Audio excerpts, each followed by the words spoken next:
পড়ছি সজিম শাইনের কবিতা সময়ের ভাষণ। ভদ্র মহোদয়গণ, আপনাদের উপস্থিতিতে আমি বাধিত ও গর্বিত। আমি জানি সময়ের ব্যাপারে আপনারা অনেকটা সচেতন, তথাপি জানার কৌতূহলে বলছি কিছু কথা যা আমার অর্জিত। কেউ কি সময়কে বৃদ্ধ হতে দেখেছেন? কিংবা পৃথিবীর সবচেয়ে মূল্যবান জিনিসটা আসলে কি?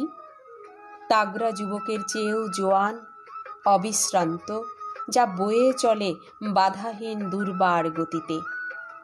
কেউ কেউ বলেন সময় দ্রুত শেষ হয়ে যায়। সৌরদর্শনে তারা কি ঠিক বলেন? অসময়ে নীরব থাকাটাও একটা বিদ্রোহ, একটা মৌন প্রতিবাদ। মানুষ মরে যায়, সময় মরে না। সময় জেগে থাকে মহাকাল। আলো ও আলেয়া ভাগ করে নেয়। সময় কোনো দিন শেষ হয় না।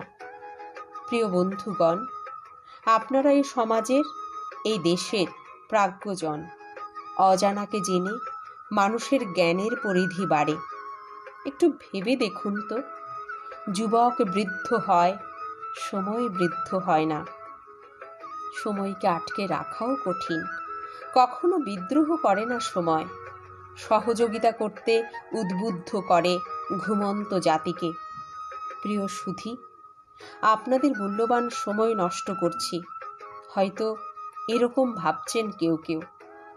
আমি আপনাদের সময় নষ্ট করতে আসিনি, সমালোচনার বদলে প্রশংসা করতে এসেছি। অতীতকে যখন মনের আয়নায় দেখি, আমার ভবিষ্যৎটা দ্রুত বদলে যায়, ঠিক সময় বদলে যাবার কায়দায়। আমি আন্তরিকভাবে দুঃখিত। আপনাদের মূল্যবান সময় নষ্ট করে আমি হয়ে গেছি এখন বাক শক্তিহীন। অমরত্বের মহামূল্যবান সময়ের কাছে। অতএব আসুন আমরা বিধাতার দেয়া সোনার অক্ষরে লেখা সময়ের নীতিটাই মেনে চলি।